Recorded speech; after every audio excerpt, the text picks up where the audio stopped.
आदाब नाजरीन, आप देख रहे हैं FTR न्यूज़ चैनल। बढ़ते हैं खबरों की तरफ।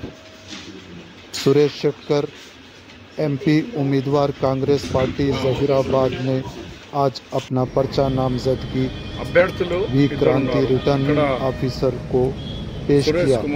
इस मौके पर दामोदर राज नरसिम्हा, वजीर सेहत मोहम्मद अली शब्बीर, रियासती हुकूमत के एडवाइजर और दिगर मौजूद थे। बीआरएस నుంచి 2 సార్లు ఎంపీగా చేసిన వ్యక్తి బీవీ పాటిల్ అనే వ్యక్తి 10 సంవత్సరాల్లో రాష్ట్రంలో గవర్నమెంట్ ఉన్నా కూడా మా కామారెడ్డి ఏరియాలో ఎవరు వీపీ పాటిల్ గుర్తుపడతారా అంటే ఎవరు గుర్తుపడతారు, ఆయనకు ఎవరని కూడా తెలియదు.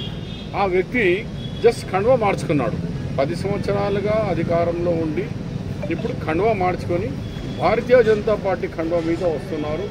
ఆయన ఏ గ్రామము తిరగలే, ఏ ప్రాంతానికి రాలే, ఒక తీసుకురాలి. ఇదే సురేష్ షెట్టర్ గారు ఇలా నాందేడ్ రోడ్ ఈ రోజు ఉన్నది అంటే మేము దామోదర్ అంతా కలిసి అప్పుడు జోషి గారు కేంద్ర మంత్రితోని ఇంత పెద్ద రోడ్ శాంక్షన్ తీసుకొచ్చినాం. రైల్వే గేట్ కామారెడ్డికి అలాంటి ఏ దానికైనా రైల్వే కేంద్రంలో కోఆర్డినేట్ చేసుకున్నాం. నేను మీ ద్వారా బీవీ పాటిల్కు ఛాలెంజ్ చేస్తున్నా, మీ 10 సంవత్సరాల్లో మీరు ఒక్క పని చూపించండి. ఈ టోటల్ జహీరాబాద్ పార్లమెంట్లో మీరు డెవలప్ చేసేది ఒక విషయంలో చేయలేదు.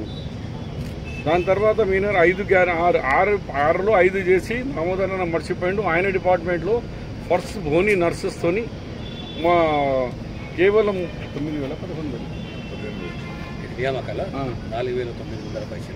4,500 నర్సెస్, మొత్తం 31,000 నాకు సంబంధించిన గురుకుల పాఠశాలలు మా అందరి కలిపి 31,000 యువకులకు జాబ్ ఇచ్చినాం. ఇది అలా గ్యారంటీలో లేదు చెప్తున్నా. గ్యారంటీలో లేని కూడా గవర్నమెంట్ 90 డేస్లో ఇన్ని కార్యక్రమాలు చేసింది. ఎలక్షన్ కోడ్ రాకుంటే ఇతర గ్యారంటీలు కూడా కంప్లీట్ చేస్తాం. హరీష్ రావు చెప్పే ముందు ఆస్మాన్ పే థూకేతో థూక్ అప్నే పరి గిడతా. మీరు 10 సంవత్సరాలు ఏం బీకినరా? ఏమైంది దళితులకు ముఖ్యమంత్రి, ఏమైంది 3 ఎకరాల భూమి, ఏమైంది మైనారిటీ రిజర్వేషన్, ఏమైంది ఎస్టీ రిజర్వేషన్, ఏమైంది మీ ఇంటికి ఒక ఉద్యోగాలు, ఎక్కడ డెవలప్ అయింది, ఏమైంది, ఎక్కడున్నాయి హాస్పిటల్స్ అంటే వైద్య విద్యం అన్నీ ఖతం చేసినారు. మీకు ఎలాంటి ప్రజలు నమ్మరు. ఇక భారతీయ జనతా పార్టీ మోదీ గారి పేరు మీద ఇవ్వమంటున్నారు, క్యాండిడేట్కు చూడకమంటున్నారు. ఇక డైలీ మోదీతో కలుస్తాం. మా జహీరాబాద్ ప్రజలు పోయి మోదీ గారు చెప్పి ఇట్లా చూపిస్తున్నారు. అద్దడే బీబీ పాటిల్ 10 సంవత్సరాలు చేయని వ్యక్తి అలా మోదీకి వేయండి. బీబీ పాటిల్ చేయలేదు మాకు కూడా తెలుసు, కానీ మోదీ గారికి వేయండి. మోదీ గారు వచ్చి చేయరు. ఇక్కడ రాష్ట్రంలో కాంగ్రెస్ పార్టీ ఉంది, ప్రజలు అన్నీ చూస్తున్నారు. మా సురేష్ షెట్కర్కు భారీ మెజార్టీతో జహీరాబాద్ పార్లమెంటు గెలిపిస్తారని ఆశిస్తున్నాం.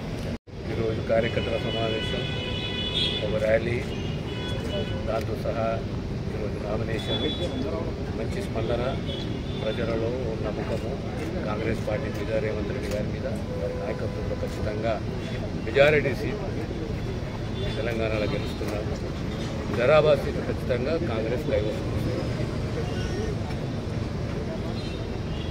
గ్యారంటీ సమస్య జీవితాంతం అబద్ధాలు మాట్లాడారు తప్ప ఇంకా వేరేది ఉండదా?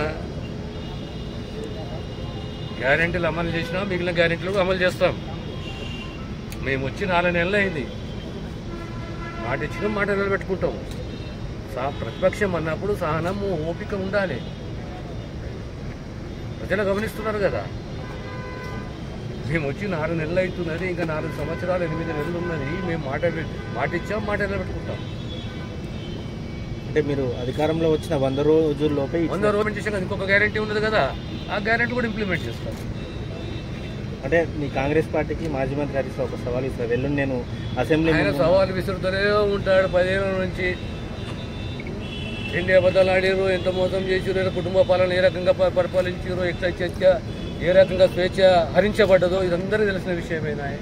మొత్తం ఇది తెలంగాణ ప్రజలే, తెలంగాణ సమాజాన్ని ఎప్పుడు గౌరవించాలి, ఆదరించాలి. ఎందుకు అంటే మౌనంగా తిరగబడి ప్రజాస్వామ్య పద్ధతిలో ఒక కుటుంబానికి చర్మగీతం పాడింది. అబద్ధాలు మానుకొని యథార్థాలు, వాస్తవాలకు రావాలి. ప్రజలు గమనిస్తున్నారు. మా ప్రజల మీద నమ్మకం ఉన్నది. మేము సంక్షేమము, అభివృద్ధి రాష్ట్రంలో జాతీయ స్థాయిలో ఖచ్చితంగా సమాజానికి, దేశానికి, ప్రజలకు అందిస్తామని పూర్తి నమ్మకము, విశ్వాసము మాకు. Thank you. ఇప్పుడు పెద్దలు